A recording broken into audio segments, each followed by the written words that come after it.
সবথেকে আনন্দ লাগে যখন নিজে রান্না করে কোনো মানুষকে খাওয়ালে তারা প্রশংসা করে, সেটা শুনতে সবথেকে বেশি আনন্দ হয়। আজকের রেসিপি হচ্ছে চিকেন কষা, তবে একটু ভিন্ন পদ্ধতিতে। চলুন দেখে নিই কীভাবে বানালে এটা আপনার মুখের স্বাদ একটু বদল করবে, চিকেনটা আর একঘেয়েমি লাগবে না। এখানে একটা মিডিয়াম সাইজের পেঁয়াজ টুকরো টুকরো করে নিয়েছি, আদা 1 ইঞ্চি টুকরো 4 থেকে 5টা, একটা মিডিয়াম সাইজের রসুন গোটায় নিয়ে নিয়েছি। আর এখানে নিয়েছি জিরে 1 চামচ মতো, ধনে 1 চামচের একটু বেশি, শুকনো লঙ্কা 6 থেকে 7টা নিয়েছি, তবে আপনারা যেরকম ঝাল খান ঠিক সেইভাবেই দেবেন। এরপরে জল ছাড়া এটাকে বেটে নেব। জল ছাড়া বাটলে কিন্তু একদম শিলে বাটার মতোই খেতে হয়, অসাধারণ লাগবে। তারপরে নিয়ে নিলাম টক দই, এখানে 5 বড় চামচ টক দই দিয়ে দিয়েছি। এটা কিন্তু হাঙ্কার মানে জল ছড়ানো টক দই। আর এটা হচ্ছে কিশমিশ। কিশমিশ আমি বেশ খানিকটা দিয়েছি, প্রায় 14-15টা মতো কিশমিশ আমি দিয়ে দিয়েছি। সমস্ত উপকরণগুলো ভালো করে মিক্সার গ্রাইন্ডারে একদম বেটে নেব। জল টল কিচ্ছু দেওয়ার দরকার নেই। 700 গ্রাম চিকেন নিয়েছি, আর তার সাথে দিয়ে দিলাম 3 বড় চামচ সর্ষের তেল, সামান্য পরিমাণে নুন, 1 চামচ মতো হলুদ গুঁড়ো, আর 1 চামচের একটু বেশি রেড চিলি পাউডার। নয়, এটা কাশ্মীরি রেড চিলি পাউডার, মানে যেটা রং আসে। আপনারা কিন্তু ঝালটা অবশ্যই নিজের মানে আপনারা যেরকম ঝাল খান সেইভাবেই দেবেন। আমি শুধুমাত্র শুকনো লঙ্কায় ঝালের জন্য ইউজ করেছি, এটা একমাত্র কালারের জন্যই ইউজ করেছি। সমস্ত উপকরণগুলো ভালো করে মিশিয়ে নেব। সর্ষের তেল দিয়ে যদি ম্যারিনেট করি, চিকেনের স্বাদটা কিন্তু খুব ভালো আসে।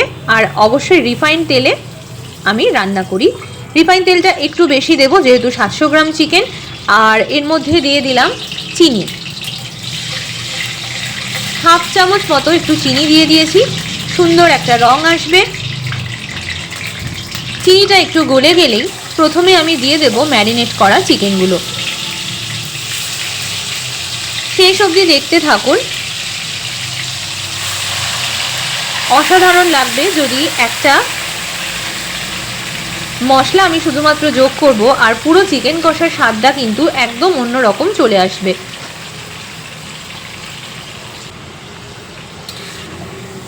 সমস্ত চিকেনটা কড়াইয়ের মধ্যে দিয়ে এরপরে নাড়াচাড়া করতে হবে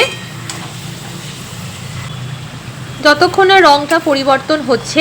প্রায় 2 থেকে 3 মিনিট মতো মিডিয়াম ফ্লেমে এটা নাড়াচাড়া করবেন। হাই ফ্লেমে দিলে কিন্তু চিকেন শক্ত হয়ে যাবে। এর আগেও আমি বলেছি চিকেন সবসময় লো টু মিডিয়াম ফ্লেমে, আর অবশ্যই ঢেকে ঢেকে রান্না করবেন।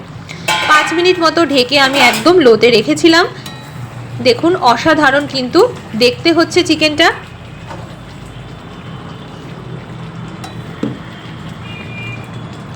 যতক্ষণ না চিকেন থেকে জল বেরোবে আর চিকেনটা নরম হবে ততক্ষণ কিন্তু আমরা এইভাবে ঢাকা দিয়েই করব। তো চিকেন থেকে জল কিন্তু বেরিয়ে গেছে, 70% চিকেন কুকড হয়েছে, তবে আমাদের কিন্তু 99% চিকেনটাকে একদম কুকড করতে হবে। তার জন্য আমি এখানে 1/2 কাপ মতো জল দিয়ে দিয়েছি। এরপরে ঢাকা দিয়ে দিয়ে আমি 5 থেকে 6 মিনিট মতো রেখে দিয়েছিলাম। 5 থেকে 6 মিনিট পরে ঢাকা খুলে দিয়ে দেব শাহি বিরিয়ানি মশলা 1 চামচের একটু বেশি, একদম শেষে যখন চিকেনগুলো একদম সেদ্ধ হয়ে যাবে ঠিক তখন। যেহেতু এটা কষা তাই আমাদের এতটা জল লাগবে না। আর অবশ্যই কিন্তু চিকেনটা সেদ্ধ যদি না হয়, মশলাটা দেওয়া হয়ে গেলেও আপনারা কিন্তু ঢেকে ঢেকেই এটা করবেন, তাহলে একদম নরম সফট খেতে হবে, জুসি হবে। তার জন্যই বারবার বলে দিচ্ছি, কখনোই গ্যাসের ফ্লেম হাই করবেন না, তাতে কিন্তু স্টিফ হয়ে যাবে, শক্ত হয়ে যাবে, খেতে ভালো লাগবে না। এইভাবে ঢাকা দিয়ে একদম শেষ পর্যায়ে আমি চলে এসেছি। দেখুন কত সুন্দরভাবে তেলটা দাঁড়িয়ে গেছে।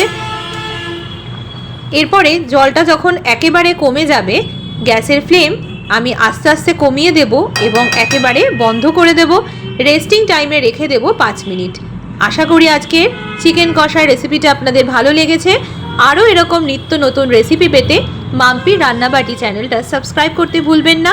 সবাই ভালো থাকবেন, সুস্থ থাকবেন, টাটা।